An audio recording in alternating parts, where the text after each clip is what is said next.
I can shift time. So I can say, imagine it's 5 years in the future, and we are the number one kombucha brand on college campuses across the country.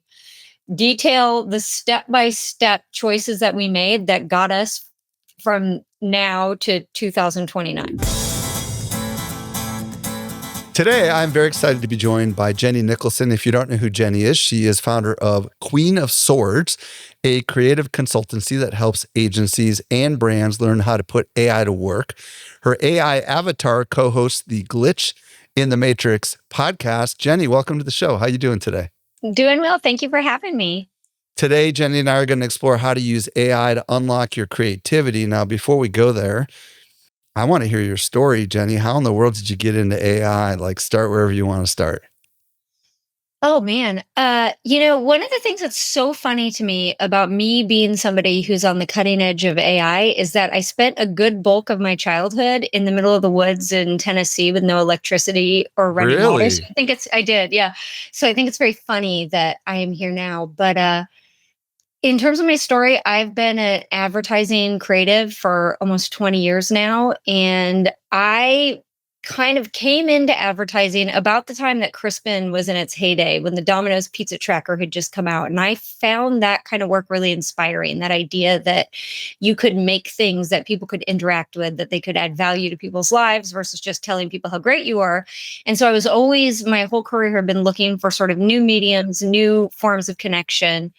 And in, I think, like July 2021, I touched GPT for the first time. And I just remember the first time I did it, I was like, this feels like magic. This is amazing. I love it. I want to focus on this all the time. Was this because of something like Jasper, or did you have behind the scenes access to more like their playground or whatever the heck it was? Yes. So before ChatGPT came out, which was in November of 2022, I think, you had access to GPT models for a long time, but you had to go to this place called the Playground, which was basically just like a text box with some sliders. And they hadn't yet sort of train the models to be question answer models like we're used to. At the time when I first started, it was like you started writing something, hit enter, and then the model sort of picked up where you left off. And it just, there's something, especially about the early outputs before they did all the work to sort of get it nice and shiny and ready to go, that there was something sort of fascinatingly primordial about it. Like our collective subconscious was just like barfing itself up right there on the screen. And just the second I saw it, I was hooked. I was like, this is so neat. This is so cool. Okay, so up to this point, you're working in advertising. If you've been doing it for 20 years, you must have started in traditional advertising and then moved to online advertising. Is that correct? I've worked in brand advertising my whole career. So when I left my full-time job, which was, I left in April or May of 2022, I was running creative for Sherwin-Williams, Pampers, MSNBC, amongst other clients. So I still have always done kind of brand level work, but I just love experimenting with new things. When something new comes along, my first thought is like, oh, how can I play with that? What can I do with it? How can I turn it into something that maybe it wasn't intended to be, but discover something really new and interesting by playing with it? And that's always just been what I love to do. So this didn't feel that different. And then, of course, once I got into it, I was like, oh, this is incredibly different. So continue with the story. You started out pre-Chat GPT and then like keep going with the story.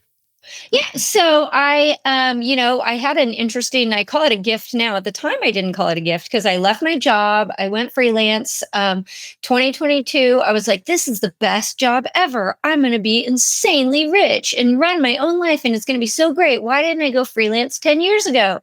And then I think I spent 5 or 6 months without work. The universe was like, oh, okay, Jenny. Okay, I see.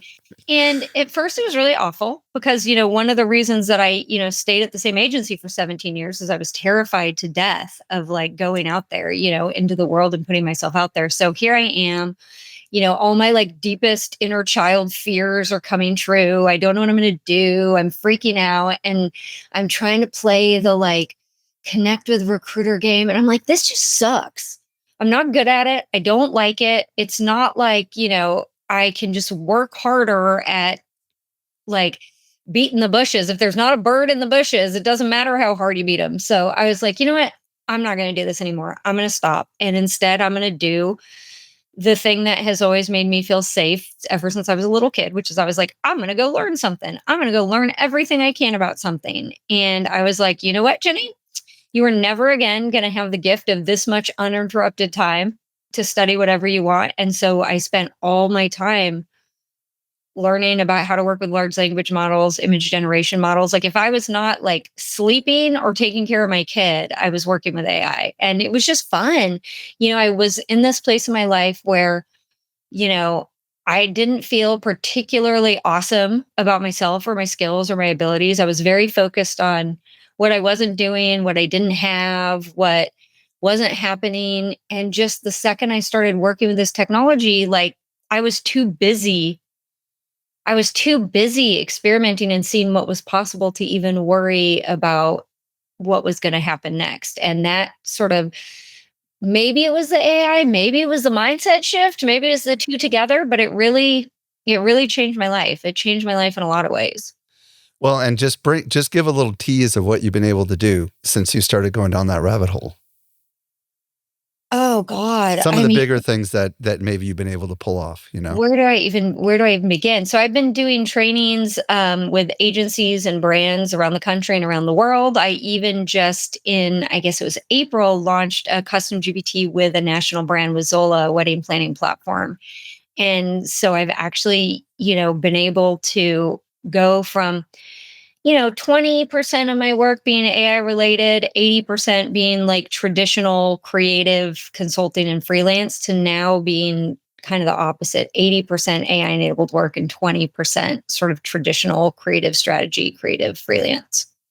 Well, and some of the stuff that you're not mentioning is you've gone hog wild on creating custom GPTs, Oh, and you yeah. and Yeah. and some of them have gotten a lot of exposure and press, and we'll kind of get into some of that stuff as it emerges throughout your story. But it's just a fascinating journey that maybe others can relate to. Maybe they're in a transition point in their life and they've got time and there's this opportunity that's in front of them and maybe they're creative like you are. So what do you want to say to any marketers or entrepreneurs or creatively leaning people that are not yet in this have not yet stepped into using AI to help with their creativity? Why should they maybe pay attention? Um, well, why shouldn't they pay attention is a good question. I think for me, so much of the kind of mainstream discourse that we see around generative AI specifically is not very creative. It's not very creative. The outputs that you get, if you don't understand how to work with this technology, are not very creative. They're not very interesting. And what I see very few people realizing is that if you want to get something creative out of the model, you have to put something creative in. You can't just sit back and push button and have like the human collective do your thinking for you. It's like you have to come in, you have to bring your own thinking, you have to bring your own creativity, and then the model kind of matches that. It really is one of those things, as corny as it sounds, like the what you put in gets sort of passed through the human collective and sent back to you. And we tend to, over the last couple of years, focus a lot on what's happening over here and what's going on with the human collective and not think a lot about like, okay, what am I actually bringing to this conversation? I like to say that imagine you're working with a creative partner for the first time and your creative partner sits down and they're like, okay, give me an idea. And you give them an idea and they're like, okay, give me a better idea. And you're like, okay, how about this one? And they're like, no, make it funny. And you're like, okay, how about this? And then they go and like tell your boss that you're shitty at your job and they don't want to work with you anymore. And that's really like what we do to AI all the time. We come in, we're like, give me thing, do thing for me. It doesn't do it the way that you would like. And you're like, "Oh, this is stupid. This technology is not useful to me." Instead of being like, "Okay, well, what did I tell it to do? What if I told it differently? What if I told it to do something different? What if I didn't tell it to do anything at all? What if I asked it a question?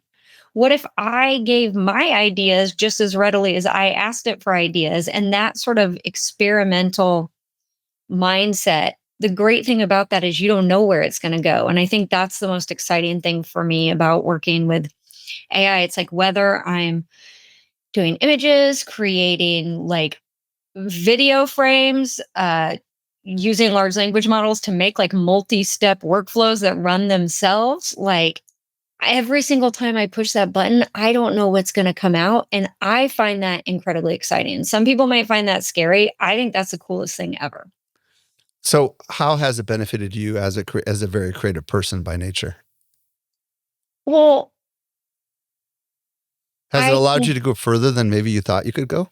Yeah, that's what I like. I can just do so much more than I could before. I can sort of set a thought into motion, have my, AI friend pick it up and like riff on it for a little while I'm off setting a different idea in motion. And then I'm setting a different idea in motion. And then I come back around and I check and see what everything's doing. And then I send that one in motion and send that one in motion and send that one in motion. So I'm actually, and my brain has always been comfortable working on multiple things all at once. It's why I work in advertising and not something else that requires long periods of dedicated focus to a single thing. But I'm just able to perform at such a higher level. And I'm also able to do things that I couldn't do before, partly because I'm willing to try in a way that I wouldn't have tried before. Because, 2 years ago, making a website would have taken too long. It would have seemed too hard. I would have been too intimidated. I wouldn't have even tried. And so now all of a sudden, things that 2 years ago I wouldn't have even been brave enough to take the first step, I'm like, well, you know what? I'll at least go through step 4 because who knows what's going to happen. And that freedom, that sense that like, I don't have to be perfect, that I can try a ton of things and, a third, fully a third, and on a good day, a third of those things don't go anywhere. And that's okay because I did 700% more than I could have done before. So if 30% of that 700% doesn't go the way I want, like that's okay. And so I find myself much more kind of willing to follow rabbit holes, poking around in different directions, just kind of being curious to see what comes out. And I think for me, it's brought back some fun that I remember when I first started working in advertising as a creative. I was like, wait a second, you get to do this for a living? This is a job? You get to come up with ideas for a living. And then, like, if they like your idea, they make it and other people see it in the world. And after 20 years in the industry, that sense of like just sheer like mind boggledness at how cool my job is, like that goes away after a while. And now I feel like it's back again. And I wake up every day sort of being like, what new insanity shall I invent today? I don't know, but I can't wait to find out. I love it. Okay. So you and I spent some time kind of reverse engineering, for lack of better words, your process. And the first step that we talked about is finding the truth of the consumer. So why don't you explain what that means? And what we're really talking about here is for anybody who wants to be creative with AI, we're going to go through Jenny's kind of step-by-step process. So let's define what you mean by that, why that's so important, then maybe we can talk about how. Yeah. So, one thing that I've always said, even before AI came along, is that the biggest challenge that most brands have is that you're at a brand, you're working at the brand all day long, you're marketing for the brand all day long, you know everything about the brand. Like you very much think and understand why your brand is so awesome and so amazing and so great, and everybody should love it and want to know about it. Right. Like that's like when you're looking through the eyes of the brand, that's very much your mindset. I've always felt like my responsibility working with brands is to help them, frankly, help them remember that the people they're trying to reach don't care about them. They don't care about them. They don't think about them. They got a lot of stuff going on. And so my approach has always been, instead of starting from this place of like, what do we want people to know about us? I've always believed that the more interesting place to start is, what is it like to be this person? What's going on in their lives, and where are some interesting places like the brand and the person can intersect, but starting from what's going on in their lives, not from what the brand wants to get out of the transaction. And so when I'm working with a large language model, say I'm working on a brief for, I don't know, Well, let's back up and just explain why that's so important. Like, give me the why on why it's so important to understand that intersection. because we're advertising is basically constantly showing up to a party that you didn't get invited to. Hmm. Right? Like that's just what it is.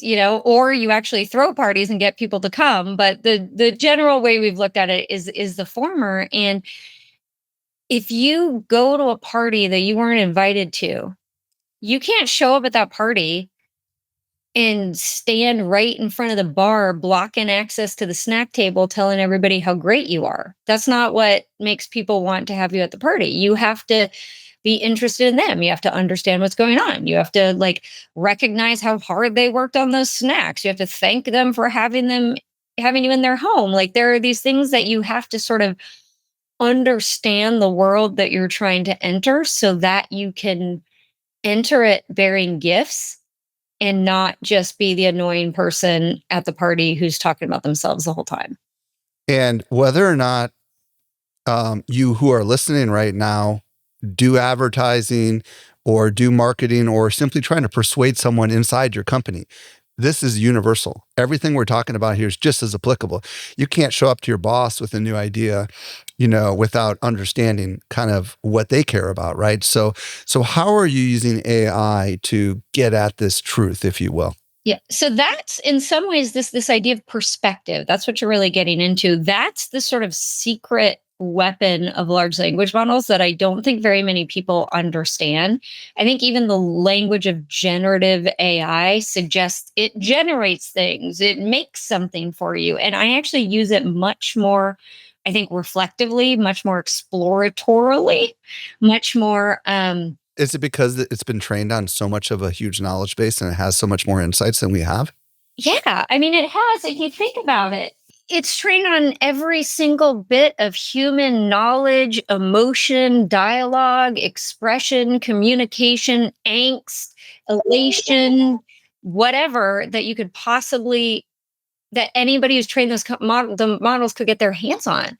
So, in some ways, it's this a large language model is this fascinating thing because GPT has no feelings. It has no sense of self, right? It has no past, it has no present, it has no future. Time has no meaning to a large language model. Everything that's been fed into it, it said, okay, all the stuff that I get, what are all the patterns in here? And it basically encodes this big, giant, essentially like hyperdimensional mind map is the best way to think about it, right? So it's like the word lemon is really close to the word slash concept fruit. It's close to yellow. It's closer to citrus than it is to fruit, but it's also close to like pie because there's lemon meringue pie. It's also close to, but not as close to these things. It's close to cars because what Right. do you call a used car? But it's also close to babies because what do people love to do with their babies? The first time they take their baby to a restaurant is feed the baby the lemon from their water and watch the baby make a funny face. And so that's what's inside these things. So it's both this like perspectiveless, timeless, feelingless knowledge graph. But what it's made up of is nothing but perspectives. It's made up of every human perspective. I always say everything from like ancient Greek philosophy all the way up to like the depths of 4chan is in there. And our job working with the model is to sort of recognize where we are, get ourselves out of where we are and look at things from all these different perspectives. And the beauty of this technology is it lets us do that. I was doing something where I was having the model like take a situation, break it apart, look at it from a bunch of different angles, and then sort of go from there. And one was you get a new pet. And what it did, and I didn't ask it to do this, it surprised me, is it did the grown up who got the pet, the kid who wanted the pet, it invented a kid. I didn't put one in there. The new cat who came into the house, the old cat who had to deal with the arrival of the new cat, but then it also included the couch. because the couch had a perspective, because this new cat was going to come in and scratch on the couch, and the couch had feelings that the couch had to manage about what the new cat was going to do and its sense of psychological safety in this story. And that happened in one of my early times playing with the model, and I was like, oh, because to the model, like, embodying the perspective of the couch is no different than embodying the perspective of a cat, is no different than embodying the perspective of somebody who just got a cat. And I think that's really, really cool, because the biggest challenge, especially as you get older, especially as you know things well, like the company that you work for and the person that you are, like the more your brain gets sort of locked into the pathways it's run, you know, since you came out. And I think there's a lot of potential with this technology to kind of open up new roads, open up new pathways, send you in new directions that you wouldn't have reached by yourself. So, how are you actually asking it for perspective? Give some people a couple tips if they're not as Okay. experienced as you are. Okay, cool. So I'll give you an example. Say I have a kombucha company, right? Okay. And I need to do a social media campaign for my kombucha company to get Gen Zers wanting to drink my kombucha, right? Now, most people are going to go to the model and they're going to say, generate a social media campaign that gets Gen Zers to want to drink this kombucha. And they're going to get the campaign, and it's not going to be very good. It's not going to be very good, because what you're basically doing is you're just getting the most average of the average of the average that's inside that. It's like, okay, but it doesn't really know anything about you. It doesn't know anything about your brand. It doesn't know anything about your particular it doesn't know anything. So, and you don't know anything. And you don't know what it doesn't know, and it doesn't know what you don't know. So you're kind of in this position where you get a bad result or a just okay result. But if you step back, you're like, okay, wait, neither the human nor the AI language model have been set up for success in this scenario. So what I'll do, I swear to God, I turned do not disturb on, and it's not listening. It's on. What I do is I go and I say, hey, I have a kombucha brand. Here's my kombucha brand. I'm trying to reach Gen Zers. I want to do a social media campaign around summer in kombucha. And then I will say, what are 10 sort of strategic frameworks that I could use that would really help me understand the challenge at hand and come up with some inventive ways of addressing this? And what it'll do is it'll give me 10 strategic frameworks. So it'll say, if you look at this challenge from a design thinking framework, like this is how you would look at it. If you look at it from a blue ocean framework, this is how you would solve the problem. And it'll go on. It'll give me basically 10 ways to sort of conceptualize the challenge that I wouldn't have even thought of. So even if I don't ever touch this thing again, even if I don't ever go back to it and I just go off and I decide what I'm going to do, I've gotten something that I wouldn't have had without it. And those 10, often what happens is I'm like, okay, well, there's this thing in strategic framework number 8 that I thought was really interesting. And then there's this thing in framework number 7 that I think is interesting. What if we put those two together, mixed in this other thing that just popped off the top of my head, and see where that gets us? And it'll be like, okay. And then I wander off, and sometimes I wander off into strange places, and I'm like, that's okay, because I can just start back I at love the this. beginning and wander in another direction instead. I love this. Okay. So, what I'm hearing you say is the first step of your process is to really work with the model a little bit to try to find something that it knows about the consumer or target audience as a broad category that maybe you've never thought of before. And you can do this by asking it to give you, hey, what are some frameworks or concepts that I could explore about kombucha, or even any kind of thing. Like, give me some frameworks that I could use to explore creative output for anything. And then it'll give you a whole bunch of frameworks. And then you could ask it, and we're now getting into this step 2, right? Which is to dig even deeper. Like, what do you do when it gives you these different creative ideas? Like, I know you've kind of hinted a little bit at it, and I don't know if we're still on the first part of your process or we've already gotten into the digging deeper part of your process. It's all sort of, Yeah. it's not linear, nothing. And that's the other thing. Nothing is, these models don't think linearly. You Right. don't need to think linearly. It's almost like, and my brain has always sort of operated like a mind map. So I'm like, oh, Yeah. that node's interesting. That node's interesting. What if we expand those nodes out? And then Right. maybe we'll find a connection between these subnodes that we hadn't seen. Like my brain sort of works like that, which I think makes it a little bit easier for me to work with large language models. But that's how large language models work, right? So I can shift time. So I can say, imagine it's 5 years in the future, and we are the number one kombucha brand on college campuses across the country. Detail the step by step choices that we made that got us from now to 2029. So you can say the Ooh. time. You can say, go back in time to when kombucha was first invented. What are some truths about the time that might be surprisingly relevant to the world we're in today?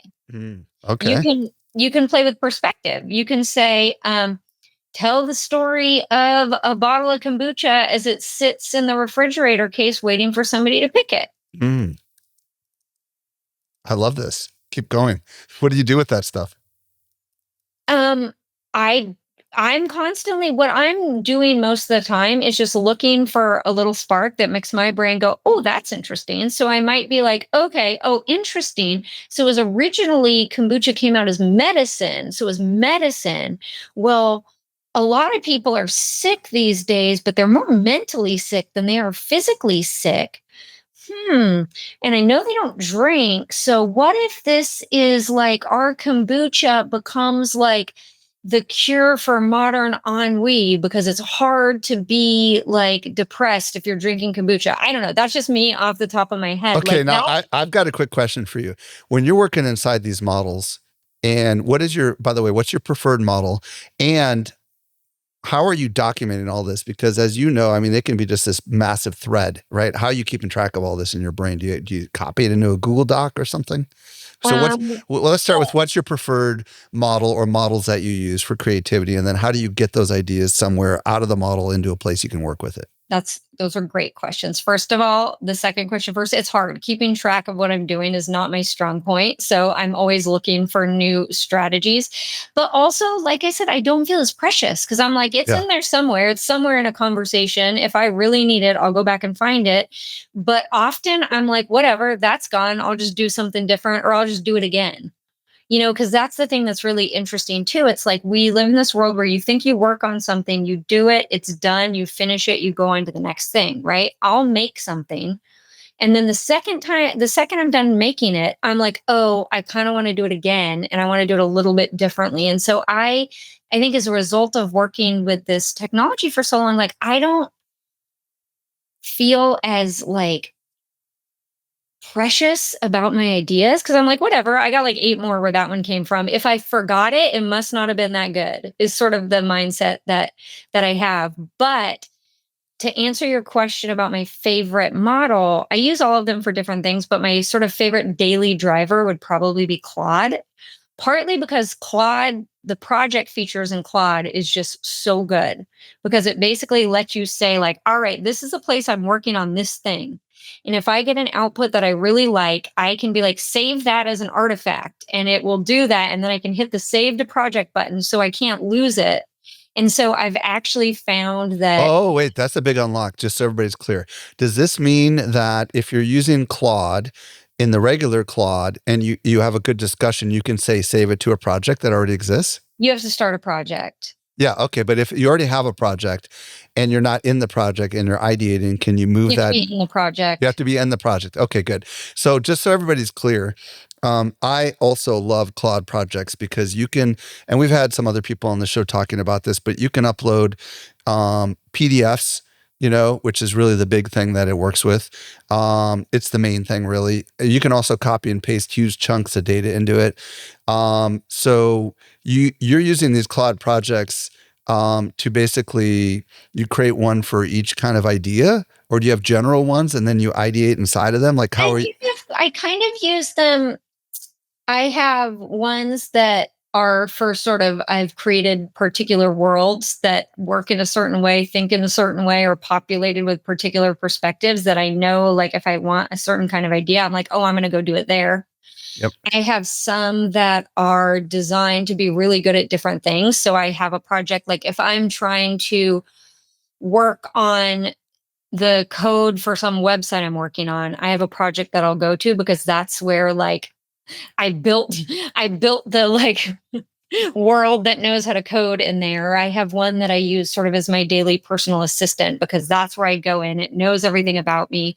I'll be like, I'll like work in it during the day in a conversation. And then I'll be like, save the end of day recap to the project. And it gives me a nice little end of day recap that I can save to the project. So then each day that I use it, it starts to become like more knowledgeable about me, more knowledgeable about how I work, and more knowledgeable about where I struggle and gets more helpful, which I think is just really cool. And for those that have not used projects yet inside of Claude, Jenny mentioned artifacts. Artifacts are almost like the equivalent of little documents, for lack of better words. You can't edit them, but it's kind of like either code sets or emails or any kind of creative ideas can be inside of a project. And what's cool is you can select a section of that project and then you can modify it and then it'll generate another artifact.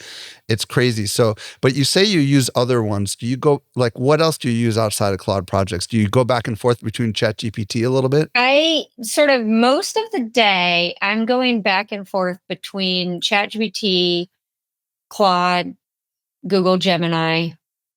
Those are sort of the primary large language models, but then I'm also using Midjourney, Ideogram. Those are, I'll use ChatGPT for image generation too. So those are image generation. And then for code, I do, there's a platform called WebSim I really like. And then I use a tool called Cursor, which lets you basically do pair programming with a large language model because I don't know a damn thing about making a website, but I know how to say this is wrong. And I know how to say, can we make this look different? And now I have the ability to highlight a chunk of code, be like, I got an error message here. And the model's like, oh, my apologies. Let me fix that quickly. And I'm like, thank you very much. So Let's it's really about, there is no one perfect tool. And I think the thing that is important is that it all really depends on what you care about and what you want to get out of it. And nobody can tell you what the right sort of tool is for you because a lot of it's really personal because all of the models they may have the same ish training data but they don't all have the same training data. They all have different weights and parameters. They all have been sort of reinforcement Right. taught Learning. Yeah. differently, and so you might just vibe with some of them differently, which sounds kind of crazy to think about, but it's true. Like I vibe better with Gemini in some ways than I do with either of the other two. Yeah. So I'm curious about your perspective um, on from a creative perspective, what Gemini is good at and also what ChatGPT is good at. And Claude, like just kind of give us a quick, like I go to Claude to do this kind of stuff. I go to ChatGPT for this kind of stuff. And I go to Gemini for this kind of stuff. If there is even a way to do that. So, I mean, GPT was the OG. Yeah. I loved GPT for many years. They're number one. Being number one means you have a lot of attention on you. And they have done a lot of work to train the model that makes it more responsible, more good at following rules, more thorough, more complete. But I personally, I feel like it's lost a little bit of its something something that gave it a little bit of spark. Like I can get creative outputs from ChatGPT, but I have to work at it a little bit more. Gemini, I love because Gemini has a 2 million token context window, which means you can put in essentially like all the Harry Potter books and then like on top of that books 1 through 4 again worth of content into the model. And And you're it using the paid model of Gemini, right? Is that what you're saying? Or are you you just can use using, it for free at aistudio.google.com. is that how you're using it? Yeah, I had a Gemini Advanced subscription a while ago, and then I was like, "Why am I doing this?" But I really like that one, and also that one tends to be a little bit more creative. Gemini tends to do better with personas than either of the other two models. It tends to just sort of like slip into them a little bit. So if you tell it to be somebody, it feels a little bit more embodied as that perspective.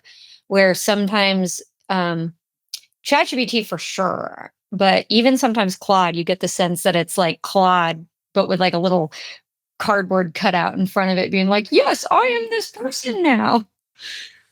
And So use it just depends. and what about Claude? Why do you use Claude? Is it just you love the interface, or is there I something love more? it. No, I love the interface. I also Claude was trained very differently than the other models. So Claude was trained with its, probably going to mangle the details of this, but it's worth looking to. But they are trained with a process called constitutional AI, where Claude has its own sort of ingrained internal ideas of what is ethical and what is not. And also, instead of doing it's reinforcement learning from human feedback is the way most of these models are trained. And what that means is basically like human gets two outputs, human picks which one is better. And so long before anybody touched ChatGPT, there were scores and scores of human beings generally working incredibly low paid jobs, just picking ones, picking ones, picking ones. So humans actually picked how the model should be in the world, where the way they trained Claude is very much they use RLAIF, which is reinforcement learning from AI feedback. So Claude has sort of built into it a little bit more of a I don't want to say sense of self because they don't have selves, and I'm very careful not to anthropomorphize. But Claude has like just a little bit of a sense of it's got its own opinions. I don't know if that's something that you've experienced. It feels like working with Claude feels a little bit more like working with a partner where Gemini is like, what do you want? I'll throw down on whatever. And you have to kind of steer it very carefully to make sure it doesn't sort of lose its way. ChatGPT's like, I've been beaten and told I was a bad dog so many times that I'm just, all I want to do is give you what you want and not break any rules so that Sam Altman doesn't yell at me again. Where Claude is sort of like, all right, let's throw down. And Claude surprises me more Yeah. than the I mean, others do. I will And tell even you, if surprises, if I was in it for reliable, consistent, never giving me anything I didn't expect, I wasn't expecting, like then something like ChatGPT like would be great. And that's the thing. It also depends on what you do, right? If you're just going to use it for meal planning, for helping you write your emails better, like any of them will really do. I spent 2 years, 2.5 years with ChatGPT or with GPT, then with ChatGPT before I even had another option to touch another model. And so I think sometimes I see people being so worried about what the right tool is yeah, that they don't try at all. And I'm like, it doesn't really matter which one you use. It just matters that you use one because the principles are all the same. The vibes might be a little bit different, but the principles are all the same. And you have to get the hang of kind of interfacing with an intelligence that doesn't work like yours. And that's one note I actually really want to give to people. If you're working with a model and you're getting results or outputs that just aren't that interesting or just feel kind of like, yeah, I could have done that. I'll often specifically tell the model, whichever one I'm working in, I'll say, why are you centering humans? I will bring the human perspective. I don't need you to have an anthropocentric perspective. That's what I'm for. I come to you for all the things that I am not, and that often will kind of like shake it up because they've all been trained. They've been trained to be helpful, harmless, honest assistants whose only purpose in life is to make sure that the human user, and so they're very all oriented to sort of kind of coming back to you, taking care of you. Are you getting your needs met? And so part of being a creative person working with this technology is understanding that like you can push back, you can orient them in a different direction. You can be like, what if we get really weird with this and see what happens? And I I love think it. it's fun. Yeah, I love it. And my experience as a writer is I find Claude is really, really good at writing, but I find it's even better when I take that output into ChatGPT and say, enhance it. Because what ChatGPT is really good at is if you give it a very specific task, like enhance this, it's going to actually tighten up the language, and it's going to find ways to improve it, and you don't have to accept them all. But that's what a lot of people will just accept the output out of one model without putting it into another model to get another perspective.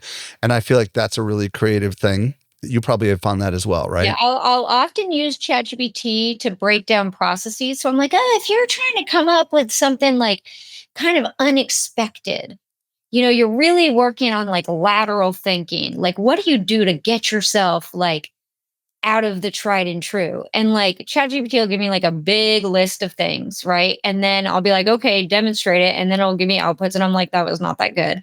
But what I'll do is I'll take the part before that where it told me all the great ways to get out of the box and get yourself thinking differently and shake things up. And I'll give that to Gemini, or I'll give that to Claude, and then see what those models do with it. Because often they're a little bit more, they're just more creative. They tend to go more unexpected places. And then you can take that output back to ChatGPT. Because like you said, ChatGPT is much better as an editor than it is as a generator. In general, they're all better at being editors than they are generators, because they can't truly generate anything new. They can combine ideas to make new ideas, which to a certain extent, that is what creativity is.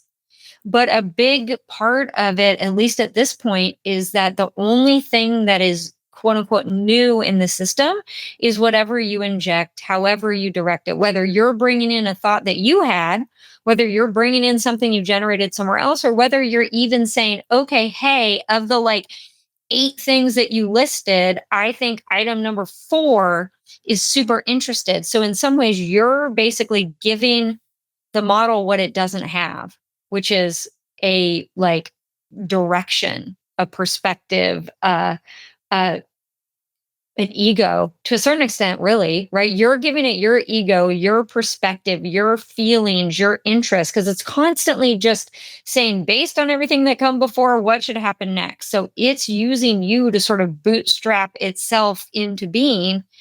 And then you can use it to sort of blow out all of the different ways you could solve a problem. So it kind of really is one of those things where it takes both of you. And so that's why I always say, I'm like, it's not, the magic isn't in the machine. It's not a magical oracle.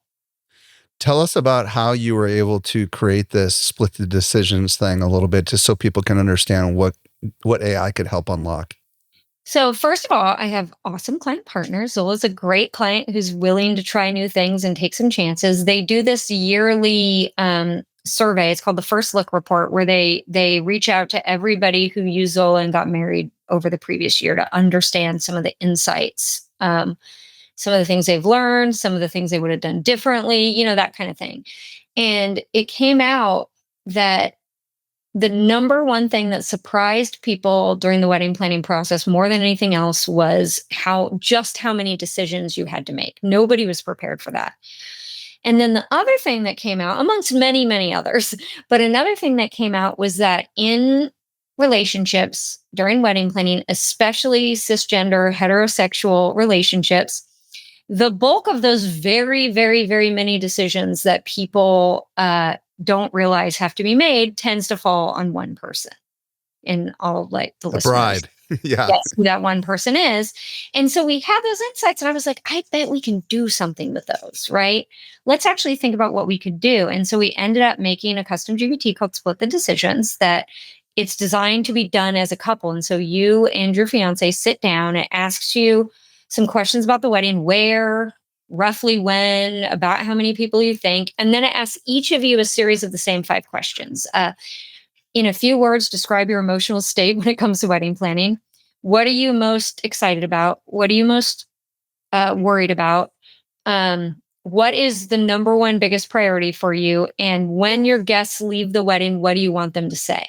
You each answer that, and then it asks you a series of which of you questions. Which of you is most likely to actually enjoy negotiating with a vendor for the best deal? Which of you is most likely to have a meltdown over the color of the napkins? And what it's trying to do in these is it's trying to get out like sort of psychographic things, right? Because if you think about all the wedding planning tasks, like not each person isn't going to be equally good at all of them. Right. What it does then is it takes all of your answers, and we loaded it with a bunch of sort of a list of all the wedding planning tasks. And it takes the task and it matches it to partner A, partner B, or some of them are assigned to both. And then it gives you a downloadable CSV that has the task, who it's assigned to, and then a link to a Zola resource tool, article, something to sort of help you get moving on that task. And that just to me was so exciting because it's like they are a wedding planning platform. They have a lot of products that help people plan their weddings. It's not realistic to be like, want to add yet another product to your product platform.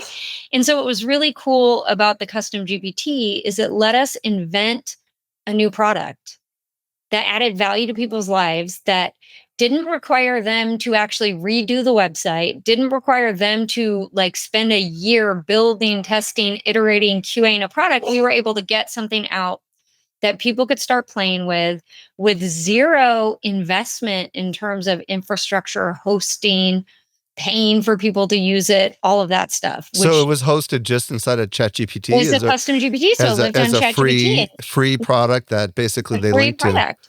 Well, and that's something that I want to see more brands doing because, I always joke that my career was always these ideas that were more interactive. One of my first big campaigns that I'm super proud of is I made a game that challenges people to to survive 30 days on the edge of homelessness.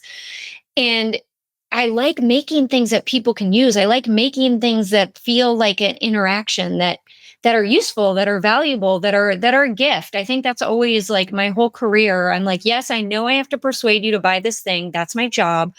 Can I somehow in that exchange, and maybe this is for my own like sense of self that this was so important to me, but I always was like, how can I leave you feeling like you got something out of it, even if you don't ever take another step with the brand. And so that's always been the kind of work I love to do. I like to joke that my specialty are the ideas at the back of the pitch deck that maybe win the pitch, but don't ever get made because then you just go and make the television.